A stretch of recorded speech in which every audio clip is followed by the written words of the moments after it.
룻기 3장 11절부터 18절입니다. 구약 룻기 사무엘상 바로 앞에 있습니다. 룻기 3장 11절부터 18절.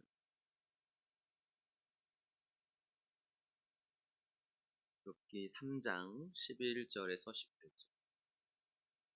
잠깐 권고 말씀드리면 계속 밴드를 통해서 목사님께서 소식을 전하시지만 우리 윤지회 집사님, 또 정태현 집사님의 큰딸이죠.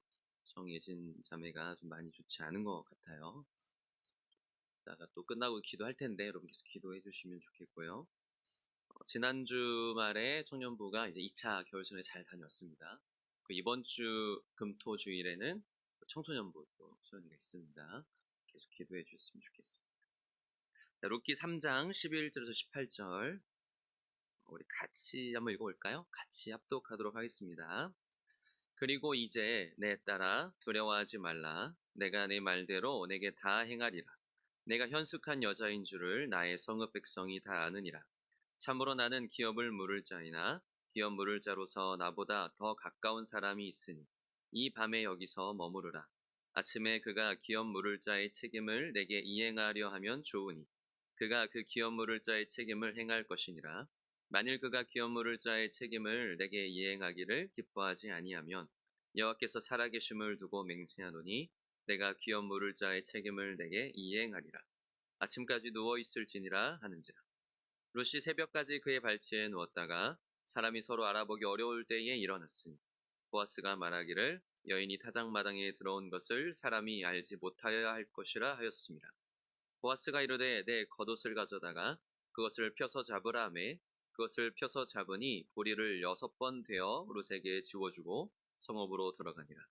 룻이 시어머니에게 가니 그가 이르되 내 딸아 어떻게 되었느냐 하니 룻이 그 사람이 자기에게 행한 것을 다 알리고 이르되 그가 내게 이 보리를 6번 되어주며 이르기를 빈손으로 내 시어머니에게 가지 말라 하더이다 하니라. 이에 시어머니가 이르되 내 딸아 이 사건이 어떻게 될지 알기까지 앉아 있으나 그 사람이 오늘 이 일을 성취하기 전에는 쉬지 아니하리라 하니라. 지난 시간에 우리는 이제 룻이 타작마당에서 보아스의 발치에 누워서 그에게 기업 물을 자의 어떤 책임을 좀 해달라는 걸 요청하게 되는, 그래서 자기 이렇게 옷으로 덮어달라고 얘기하죠. 이런 장면을 함께 봤어요. 그리고 이제 그런 식으로 룻이 행동한 게 어떤 성적인 유혹이나 무리한 요청이 아니라 분명히 하나님께서 제정하신 어떤 하나님의 법을 통해서 룻이 지혜롭고도 또 정당하게 요청을 하는 거라고 말씀을 드렸는데, 사실 이것은 결국 하나님의 법이 어떻게 우리에게 은혜로 작용하게 되는지를 보여주는 장면이라고도 했어요.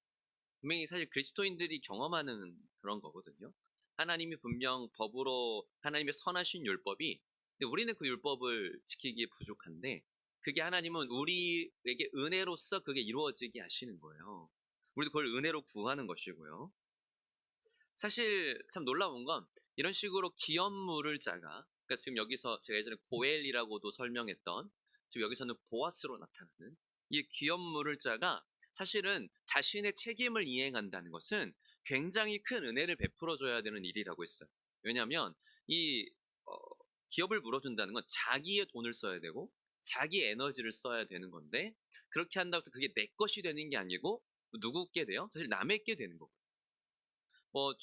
예를 들어서 죽은 형의 아내를 거두고 혹은 죽은 형이 어떤 잃어버린 어떤 소유를 자기가 다시 되찾아준다는 건 되찾아서 내 걸로 만든다는 게 아니라 그 형의 이름으로 그게 이어져 갈 수 있게 하는 거잖아요.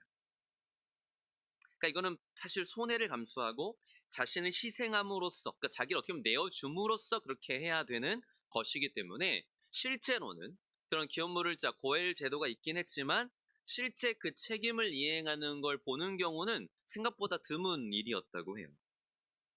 그러나 분명 하나님은 생명을 살리시기 위해 또 인간다운 삶을 살아가도록 계속 이어가도록 하시기 위해 약자들을 또한 보호하시기 위해 이런 장치들을 마련한 것이고, 근데 이게 작동하려면 뭐가 반드시 필요해요? 은혜가 필요해요. 은혜. 마치 하나님께서 우리에게 베푸시는 어떤 은혜와도 비슷하죠. 심지어 하나님께서는 그럴 의무나 책임이 전혀 없으시거든요. 그러니까 하나님이 여러분 우리를 꼭 구원하셔야 되고 우리의 뭐 삶을 책임지셔야 되는 그런 의무는 절대 하나님께 없으세요. 그런데 하나님은 마치 스스로에게 하나님 자신에게 그럴 책임이 있으신 것 마냥 그런 의무가 있으신 분인 것처럼 우리의 생명을 자신의 값으로 주고 사시고 또 우리가 잃어버린 모든 것 우리가 잃어버린 하나님의 형상으로 지음 받은 자로서 그 모든 영광스러운 것들을 되찾아 주시는 거잖아요. 게다가 우리는 하나님께 그런 걸 해달라고 요청할 어떠한 권리도 없고 자격도 없는데도 하나님은 우리에게 자꾸 뭐라고 말씀하시냐면 구하라고 얘기하셔요. 구하라. 은혜를 구하라. 그런 하나님의 그러한 제도와 법을 통해 룻은 지금 보아스에게 은혜를 구하는 거예요.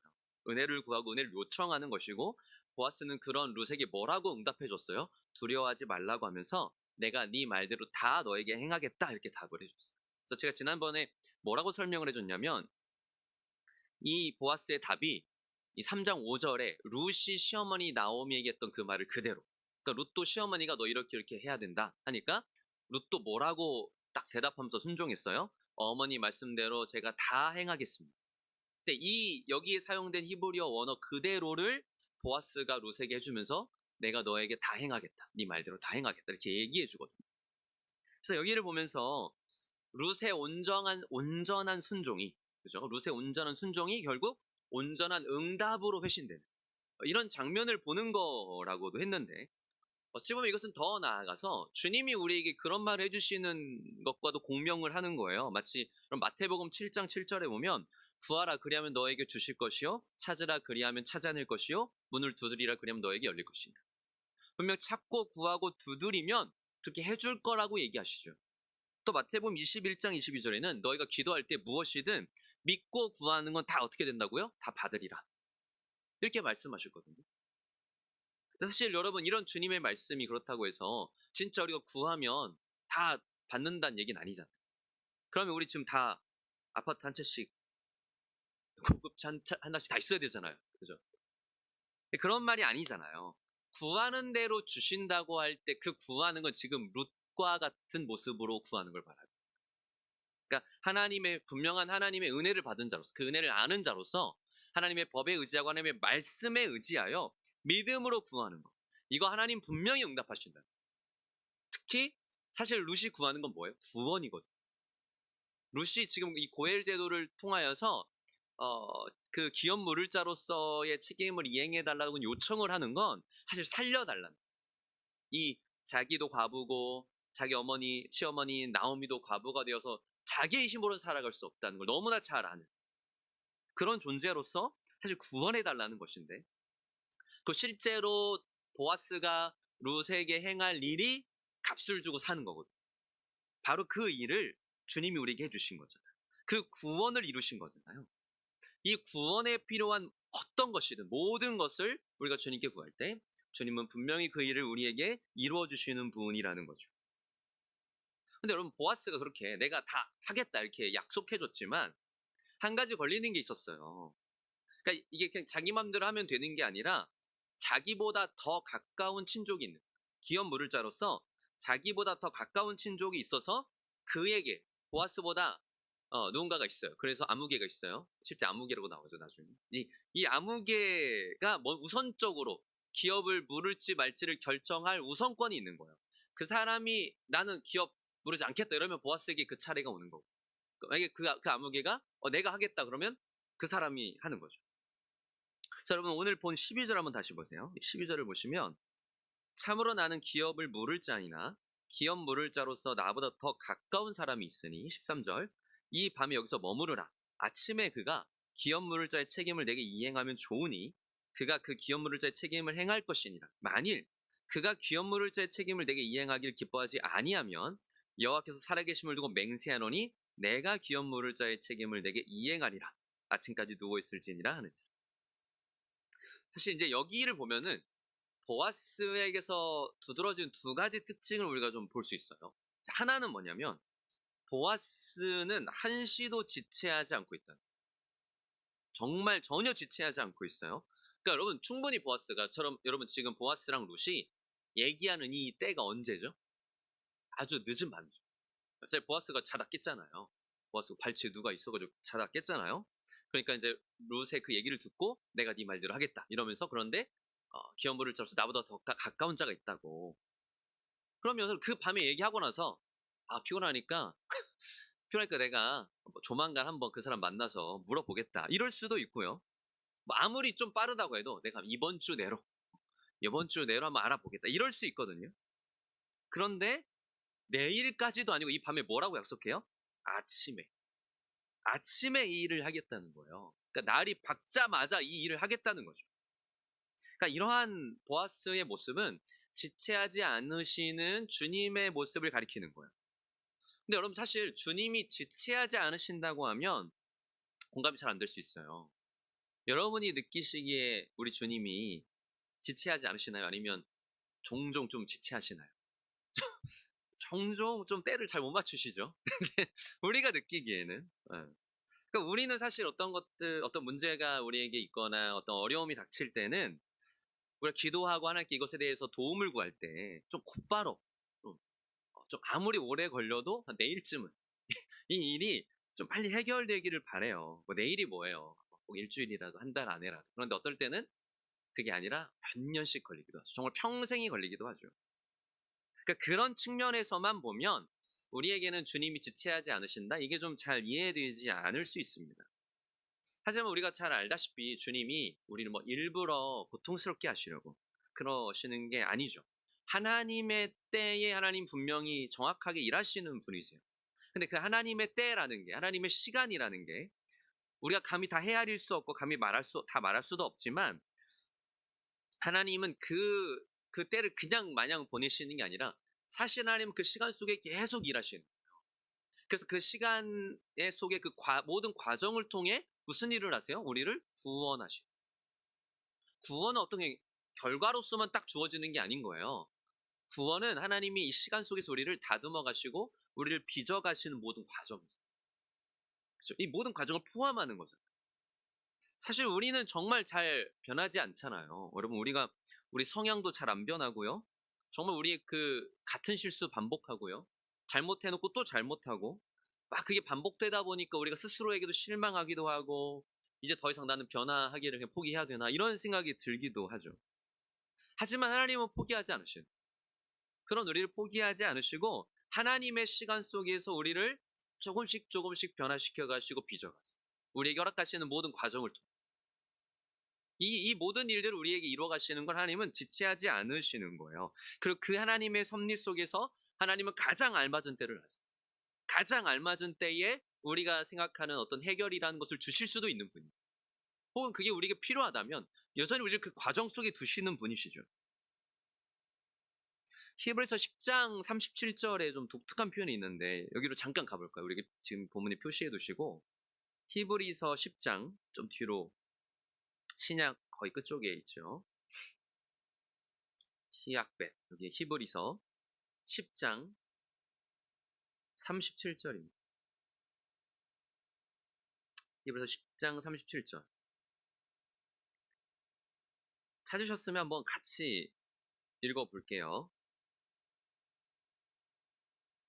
히브리서 10장 37절. 독특한 표현이 있습니다. 읽어보겠습니다. 잠깐 후면 오실 리가 오시리니 지체하지 아니하시리라.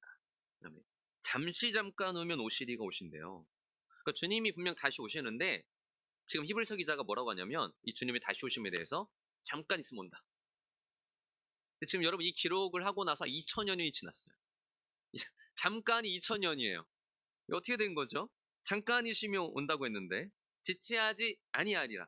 지체하지 않으신다고 했는데, 그렇죠? 근데 우리가 볼 때는 굉장히 긴 시간이잖아요. 뭐 영원에 가까운 시간인 거잖아요. 이렇게 느껴지죠. 그렇다고 해서 주님이 금방 오신다고 하고는 우리에게 뭐 거짓말 하시는 것도 아니고 우리를 기만하시는 건 아니잖아요. 그런 게 아닌데, 그 정도로, 그러니까 우리가 생각하는 때와 하나님의 때가 다르다. 그래서 베드로후서 3장에는 무슨 말도 해요? 주께는 하루가 천년 같고 천년이 하루 같다는 한 가지를 잊지 말라고 하죠. 그러면서 주의 약속은 어떤 이들이 더디다고 생각하는 것처럼 더딘 게 아니라, 오직 주께서는 너희를 대하여 오래 참으사 아무도 멸망하지 않고 다 회개하게 이르기를 원하신다. 그러니까 왜 하나님이 하루를 천년처럼, 천년을 하루처럼 여기시는 분이냐? 하나님은 사실은 그 시간, 하나님의 시간 속에 끊임없이 우리를 향하여 신실하게 일하신다는 거예요. 우리를 구원하시기 위해서. 오래 참으시고 우리로 하여금 진정한 회개에 이르도록 하나님 계속 일하신다는 거예요. 사실 이 히브리서 10장 37절 말씀 이 얘기를 할 때도 왜 이런 얘기를 하냐면, 혹은 방금 베드로후서 같은 왜 이런 얘기를 하냐면, 이때도 사람들 그런 생각을 한 거예요. 왜 예수님이 이렇게 안 오시지? 이때도 이미. 왜냐면 이 박해가 있었잖아요, 믿는 자들에게. 그러니까 힘드니까 빨리 주님 오셨으면 좋겠는 거예요. 근데 분명히 금방 오신다고 했는데 안 오시니까. 아니, 그리고 우리가 이렇게 고통을 당하면, 예수 믿는 자로서 고통을 당하면 당연히 어떤 마음이 들어요? 빨리 예수님 오셔서 우리를 구원해 주시고 저들의 저 악한 행위에 대해서 좀 벌을 주셔야 되는 게 아닌가, 이런 생각을 하게 되잖아요.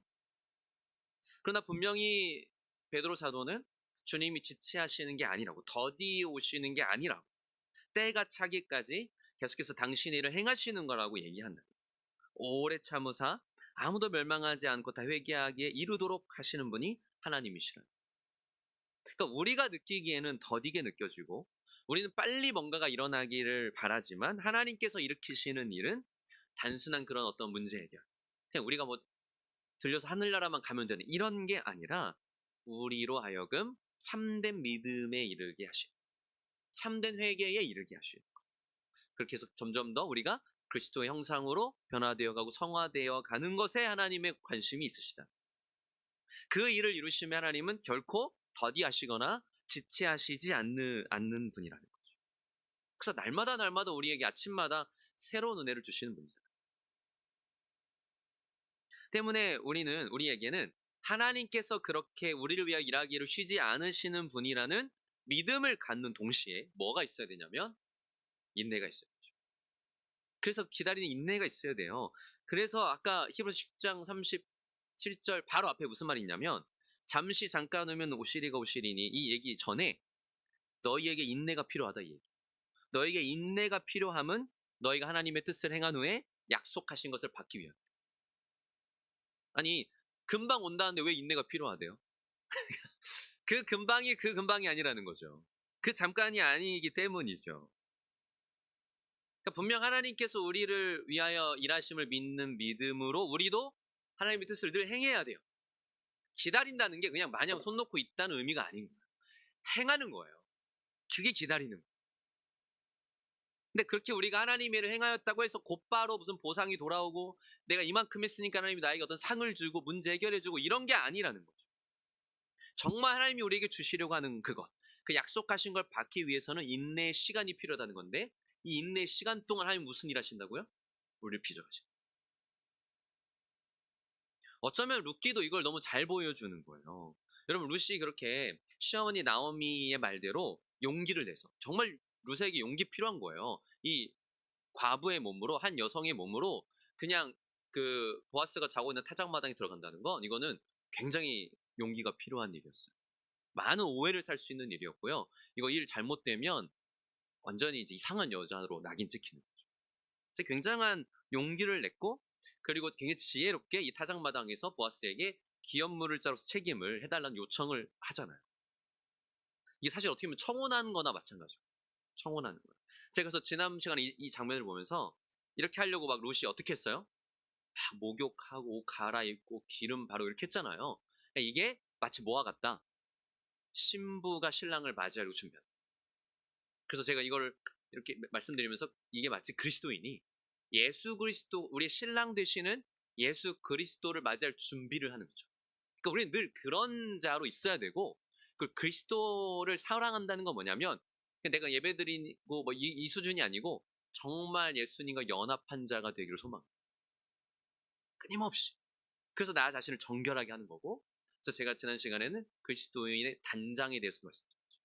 우리가 이 겉을 막 치장하는 이게 아니라 우리 속에 있는 경건함, 우리를 단장하는 것에 대해서도 얘기 드렸잖아요. 그렇게 용기를 내서 다가간 룻이 이제 보아스에게 원하는 답을 듣긴 했어요. 다 해주겠다. 근데 일단은 어떻게 해야 돼요? 기다려야 됐어요. 그렇죠. 그러니까 해줄게. 그러고 뭐 바로 그 그 자리에서 멋있게 보아스가 딱 룻의 손을 잡고 나가서 뭐 우리 결혼합니다 이런 게 아니고 분명 어떤 절차를 기다려야 되죠. 기다림이 필요한 거예요. 사실 여러분 오늘 룻기로 돌아보시면 13절에도 이런 말이 나와요. 보아스가 이 밤에 여기서 머무르라. 기다리라는 거죠. 또 13절 끝에서도 아침까지 누워 있을지. 그러니까 지금까지 룻이 부지런히 자신이 해야 되는 일을 했다면, 은혜를 구하기 위해 했다면 이제는 기다려야 되는데 지금은 잠잠해야 될 때가 또 있는 거예요. 뭘 믿으면서? 보아스가 자기를 위해 일할 걸 믿으면서. 그러니까 어떻게 보면 이런 모습은 거의 완벽하게 우리가 하나님 앞에서 어떻게 행하는 자가 되어야 하는지를 보여주는 거죠. 분명히 우리는 은혜를 구해야 돼요. 여러분 은혜 구하기를 절대 게을리해서는 안 돼요. 이게 너무나 중요한 거예요. 근데 은혜를 구하는 게 혹은 하나님의 뜻을 기다린다는 게 뭐라고요? 그냥 아무것도 안 하고 가만히 있으면 알아서 하나님 은혜 주시고 알아서 우리 입에 떡 먹여주시고 이런 게 아니라고 했잖아요. 은혜를 구한다는 건 끊임없이 하나님의 말씀을 행하는 거예요. 그 말씀에 의지해서 내가 은혜의 자리에 있는 것이고 은혜를 정말 구하는 거예요. 내가 은혜 받을 만한 어떤 일들을 계속 하는 거예요. 물론 행함으로써 은혜를 받는다는 건 아니에요. 그러나 분명 성경이 우리에게 말하는 건 가만히 있어도 된다는 게 아니고 하나님이 은혜 주시는 분임을 알기에 우리도 그 하나님의 뜻에 맞게 움직인다는 거예요. 죄를 지으면서 하나님 왜 은혜 안 주세요? 이럴 수는 없는 거잖아요.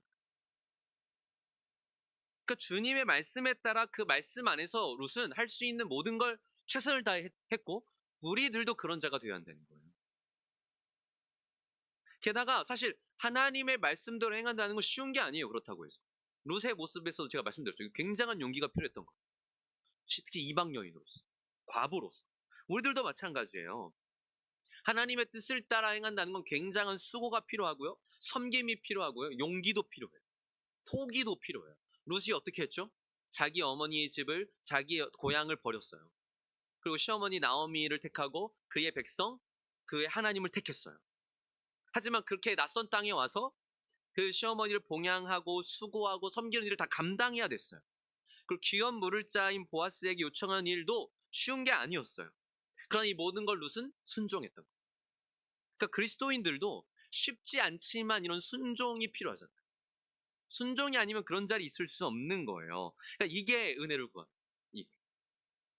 나 못해요. 아유, 나 못해. 하나님 일단 해 주시면 내가 하고 아니면 뭐 모르겠어요. 뭐 이런 거보다 물론 때로는 우리가 그렇게 해도 하나님이 또 은혜를 주시기도 하지만 오늘 이 룻기가 말하는 건 뭐예요? 은혜를 구하는 자의 자세는 가만히 있는 게 아니라 순종으로서 나아가는 거죠. 그리고 그렇게 하나님의 은혜를 구한 후에는 기다리는 거예요. 인내하는 거예요. 근데 어떤 믿음으로? 하나님이 우리를 위해 일하시기를 쉬지 않으신다는 믿음.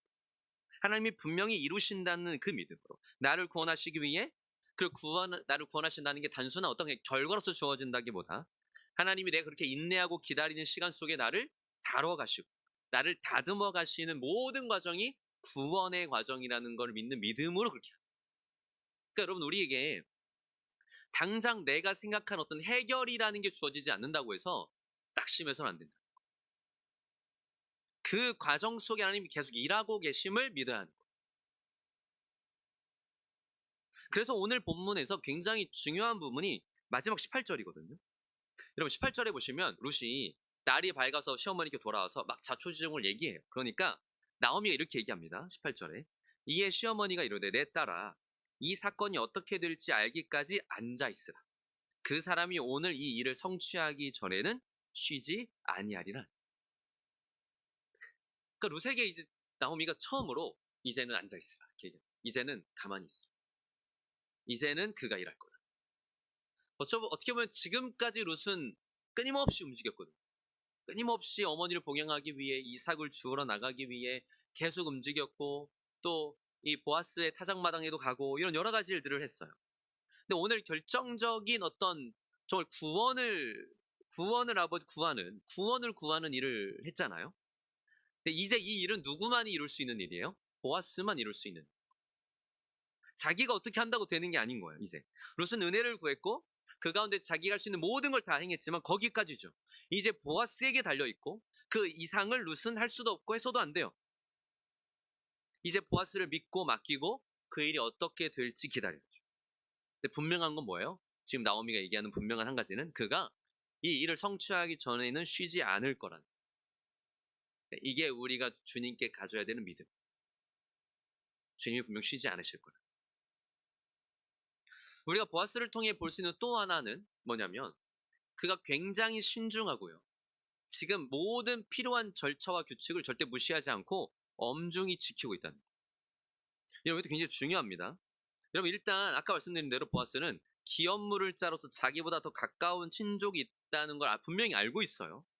그리고 그에게 아무개에게 분명한 우선권이 있기 때문에 보아스는 그 질서를 지켜야 되는 거예요. 아무리 여러분 생각해보세요. 보아스가 룻이 이렇게까지 하는데 야 이거는 당장 들어줘야지. 뭐 절차고 뭐가 필요해. 이 가련한 여인을 내가 책임져 줘야지. 그래서 자기의 의도도 좋은 일이고 이를 구원해 주는 것도 좋은 일이니까 그런 모든 절차와 규칙을 무시하고 일을 진행하지 않아요. 근데 자꾸 그러고 싶은 게 우리의 마음이거든요.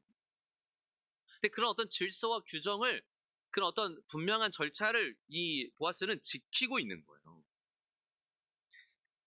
사실 여러분 고린도전서 14장 40절 이런 말씀이 있어요. 모든 것을 품위 있게 하고 질서 있게 하고. 사실 그리스도인들이 가져야 되는 건 이런 거예요. 어떤 분명한 질서를 가지고 일을 해야 돼요. 좋은 일이니까. 좋은 의도로 하는 거니까 그냥 그런 거 없이 해도 다 좋은 건 아니라는 거죠. 가끔 학교에서 이제 저희 아내가 일을 해요. 저희 아내는 이제 신대원에서 일을 하죠. 그리고 최근에 우리 전도사님도 그 학교를 졸업했고, 저도 그 학교를 졸업했고, 우리 여목사님도 그 학교를 졸업했어요. 졸업을 했는데, 졸업하는 게 중요한 게 아니고, 아내가 이제 학교에서 일을 하면, 여러분, 그 직장은 그리스도인 직장이잖아요, 어쨌든. 어떻게 보면은 그 공동체를 구성하는 거의 대부분의 사람들은 다들 전도사님이고, 혹은 직원들 중에 막 목사님도 있고, 교수님들도 다 목사님이죠. 정말 은혜가 넘쳐야 되잖아요. 근데 현실은 반대일 때가 굉장히. 그리고, 제가 무슨 얘기를 하려고 하는 거냐면, 은혜가 무엇인지를 오해하는 분들이 종종 있더라고요. 뭐냐면 분명 여러분 학교의 일이라는 건 어떤 행정 절차가 필요하잖아요. 이것도 다 교육부에 등록된 학교고 어떤 그런 정부나 교육부에서 요구하는 어떤 절차도 있고 학교에서 그냥 맘대로 해주면 되는 게 아니거든요. 모두가 공평하게 혹은 어떤 것들을 하기 위해서 질서와 절차가 있어요. 그런데 전화가 와서 뭐 어떤 학생들이 그냥 무대뽀로 요구하는 이거 해달라고. 그러면 그건 이렇게 요청을 하셔야 됩니다. 혹은 이거 왜 안 해줬냐고. 그건 요청을 해줘야 하는 거지 학교가 해주는 게 아니다. 그럼 이제 그분들이 뭐라고 답이 돌아오냐면 은혜가 없다. 은혜가 없다 이렇게 답이 온대요. 학교가 은혜가 없다. 근데 여러분 은혜라는 게 그럼 뭐예요? 절차나 질서나 이런 거 다 필요 없고 그냥 들어주는 게 은혜인가요? 아니잖아. 사실 아니잖아요. 그런데 그렇게 오해하는 경우들이 굉장히 많은 거예요.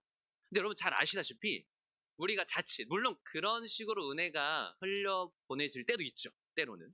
그러나 우리가 그런 식으로 한다면 어떻게 될까요?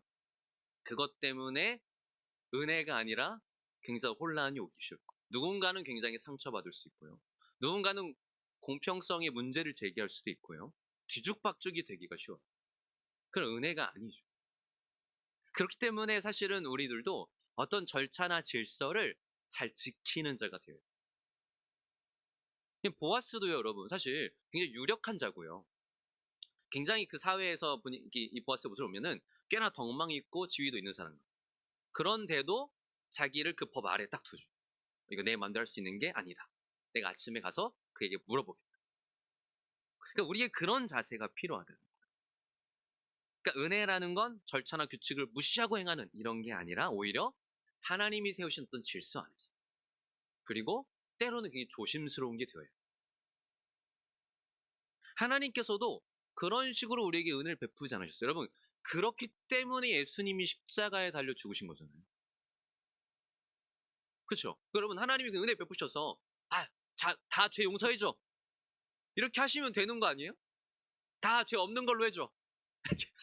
근데 그렇게 되지 않는 거예요. 죄라는 건 그렇게 그냥 임의대로 하나님이 없애시고 이런 게 아니기 때문에 분명한 죄는 값을 치러야 된다. 피 흘림이 없이는 죄 사함도 없는 일. 분명한 값을 치러야만 하는 일인 거예요. 그렇기 때문에 그 값을 치를 수 있는 모든 우리의 인류의 값을 대신해서 치를 수 있는 유일한 분 예수님이 죽으셔야 돼요. 그러니까 하나님조차도 그런 것들을 무시하고 그냥 은혜를 다 없애주고 은혜야 이렇게 하시는 분이 아니라는 거예요. 하물며 우리들이 어떻게 해야겠어요? 우리들도 그렇게 하는 자들이 아니라 가장 크게는 그리스도인으로서 가장 크게는 하나님의 말씀에 따라서 행해야 되고 그 질서에 따라서 행해야 되고 또 좀 더 구체적으로는 우리가 만약에 교회에 속해 있다면 그 교회의 어떤 질서 이런 것들에 맞게 우리가 가야 된다.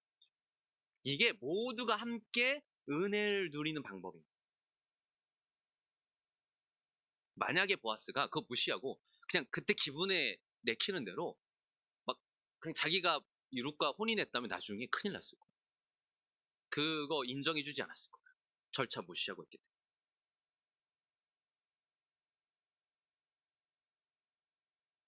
고린도전서 10장에 이런 말씀도 있어요. 모든 것이 가하나 모든 것이 덕을 세우는 것은 아니요. 모든 것이 유익한 건 아니에요. 그러니까 이거는 우리가 뭔가 할 수 있다고 해서 무작정 이게 다 좋은 게 아니다. 그러니까 사실은 교회가 행하는 일들은 뭐 좋은 게 좋은 거지. 이런 방식으로 갈 때는 오히려 부작용이 날 때도 있어요. 무엇이 진짜 덕을 세우는 일이고 무엇이 모두에게 유익한 것인지를 생각해야 돼요. 오죽하면 사도 바울이 누군가가 내가 고기 먹는 거 보고 시험에 들면 나 고기 먹지 않아. 평생 고기 안 먹겠다 이런 얘기하죠. 왜냐면 그때는 고기가 그때 당시 고기는 다 어떻게 됐던 거예요? 한번 한마디로 제물로서 드렸던 거거든요. 그 다음에 내다 파는 거예요. 근데 사실은 예수를 믿는 자로서 뭐 제물이 별거예요? 다 하나님 주신 건데 나는 먹어도 되거든요. 근데 누군가가 내가 그걸 먹는 걸 보면서 저 사람 하나님 믿는다는 사람이 이 이방신의 제단에 들은 걸 먹네? 이러면서 시험에 들 수 있는 거죠. 근데 누군가가 나는 자유하지만 누군가가 그런 시험에 들 수 있다면 나는 먹지 않겠다. 그러니까 진짜 자유는 뭐예요? 나는 괜찮으니까 난 뭘 해도 다 돼. 이게 아니고 그리스도 안에서의 진정한 자유는 내가 할 수 있지만 다른 이들의 영혼을 위하여 하지 않을 수 있는 자유. 안 해도 난 괜찮아. 그러니까 하는 것만이 자유가 아닌 거예요. 그 질서 안에서 혹은 덕을 세우기 위해서 내가 나에겐 하지 않을 자유도. 굉장히 고상한 자유죠. 보아스의 신중함을 엿볼 수 있는 또 하나의 장면이 있는데 룻에게 아침까지 머무르고 사람들이 안 볼 때 나가라고 하죠. 여러분 14절도 보세요. 14절 보시면 그래서 룻이 새벽까지 그의 발치 누웠다가 사람이 서로 알아보기 어려울 때에 일어났으니 보아스가 말하기를 여인이 타작마당에 들어온 것을 사람이 알지 못하여야 할 것이라 하였습니다. 이건 여러분 지금 보아스가 지금 뭘 숨기려고 하는 건 아니에요. 뭐 잘못한 건 없어요. 지금 보아스랑 룻이 뭐 양심의 가책을 느낄 만한 잘못을 한 거 아니에요. 뭐 이게 여러분 오해하셔서 뭐 지금 남녀가 지금 모텔에서 몰래 나오다 걸릴까 봐 이런 게 아니죠. 아무 일도 없었지만 보아스는 뭘 걱정하는 거예요? 쓸데없는 오해를 만들지 않으려. 근데 특히 이건 누굴 위해서예요? 룻을 위해서. 정말 둘 사이에 아무 일도 없었음에도 불구하고 일단은 모든 게 확실해질 때까지는 조심하는 거예요. 만에 하나라도 누군가 알게 되고 특히나 이 이야기가 보아스보다 더 우선순위를 가진 그 아무개의 귀에 들어가면 이건 이제 완전히 일을 그르칠 수 있는. 혹은 뭐 꼭 그 사람이 아니더라도 이거는 룻의 평판에 심각한 영향을 끼칠 수가 있는 거예요. 그러면 고엘 제도를 이행하는 데 있어서도 문제가 생길 수 있죠. 그러니까 지금 보아스는 어떤 쓸데없는 오해를 만들지 않도록 굉장히 조심해요. 자기 자신은 물론이고 룻을 위해서. 그러니까 그리스도인들은 그런 면에서도 항상 신중해야 되는 자들. 그러니까 아까도 제가 방금 전에 자유에 대해서 얘기했지만 나는 뭐 거리낄 게 없어. 나 괜찮아. 뭐 보라고 해. 뭐 이렇게 하잖아. 뭐 들으라고 해. 뭐 이렇게. 그런 게 아닙니다. 그러니까 정말 그리스도인들에게 필요한 자세는 나는 괜찮아도 그렇죠? 쓸데없는 오해를 만들지 않기 위해 혹은 어떤 유익과 덕을 세우기 위해서라도 또 우리가 전하는 어떤 진리의 그 영광을 가리지 않기 위해서라도 우리는 늘 신중한 자가 돼요. 그래서 우리가 때로는 행동을 또 우리 말을 조심해야 돼요. 꼭 그게 그런 척을 하는 거라고 생각하지 마세요.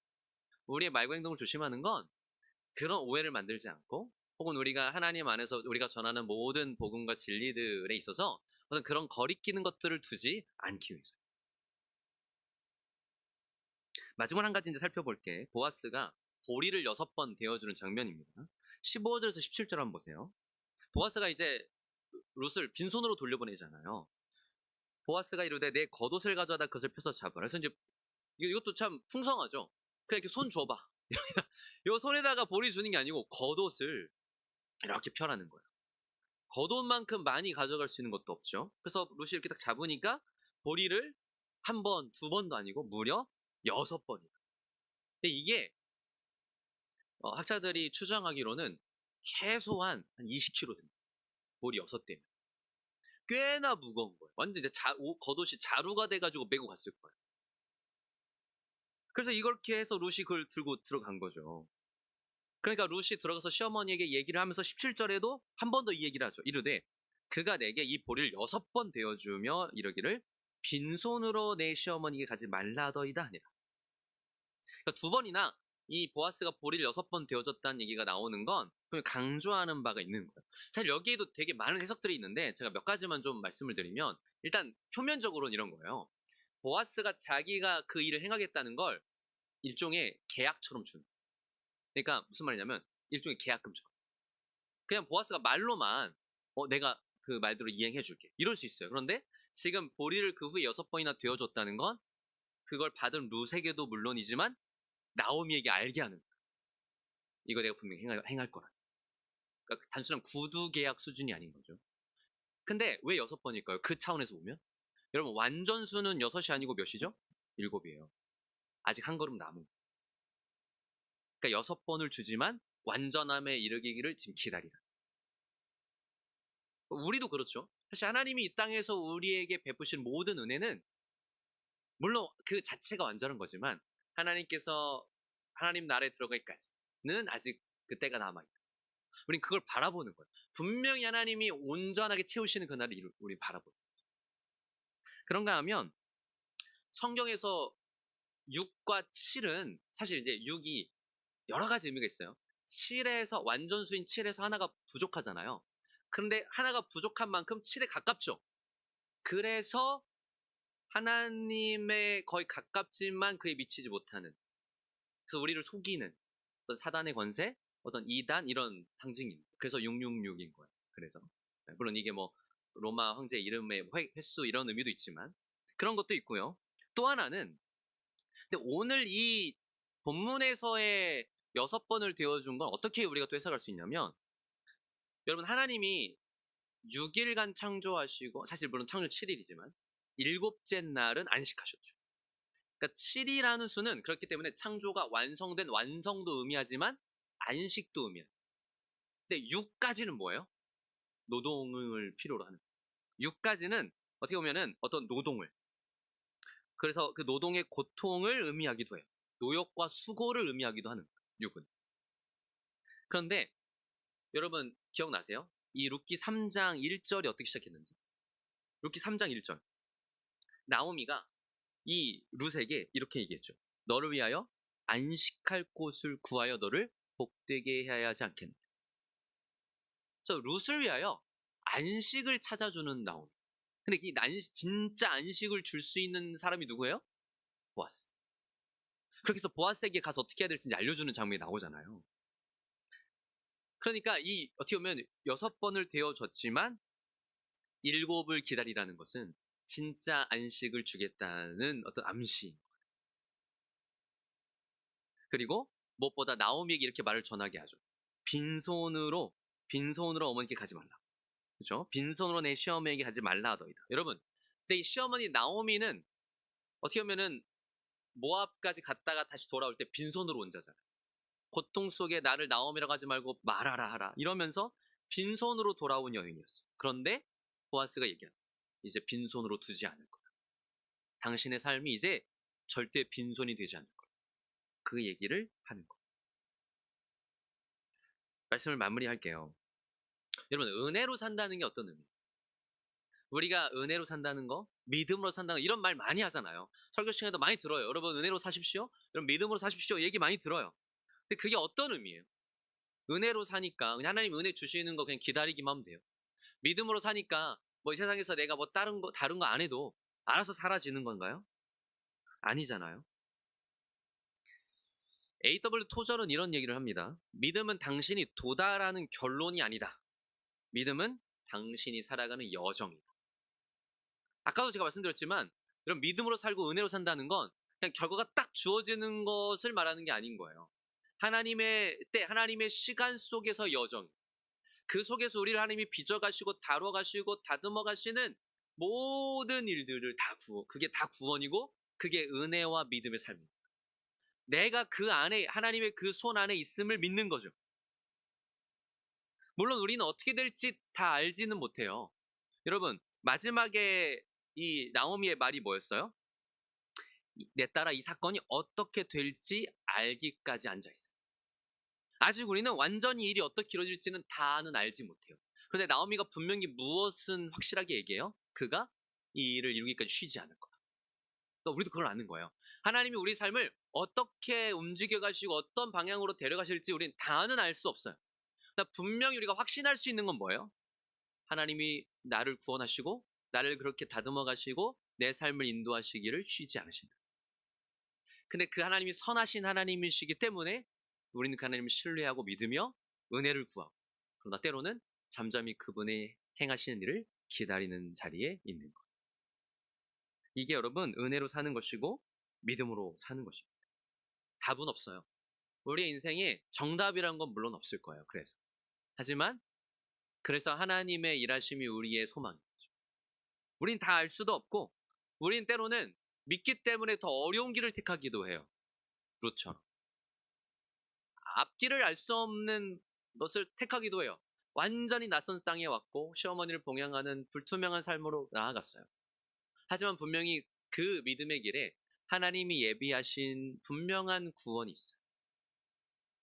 그렇다고 가만히 우리가 있어도 되는 게 아니고 하나님은 그 구원을 우리로 하여금 구하게 하세요. 그 구원의 은혜를 구하는 자리로 나아가게 하시고 그곳에서 하나님이 어떻게 일하시는지를 계속해서 보게 하시고 경험하게 하시는 것입니다. 여러분 우리들이 그런 하나님의 복된 인도하신 가운데 있는 자들이라는 것을 믿으셨으면 좋겠어요. 정말 우리가 하나님의 그 능력의 손 안에서 은혜의 손 안에서 우리가 있는 자들임을 믿고 정말 은혜의 우리 삶을 맡긴 저와 여러분이 다 되었으면 좋겠습니다.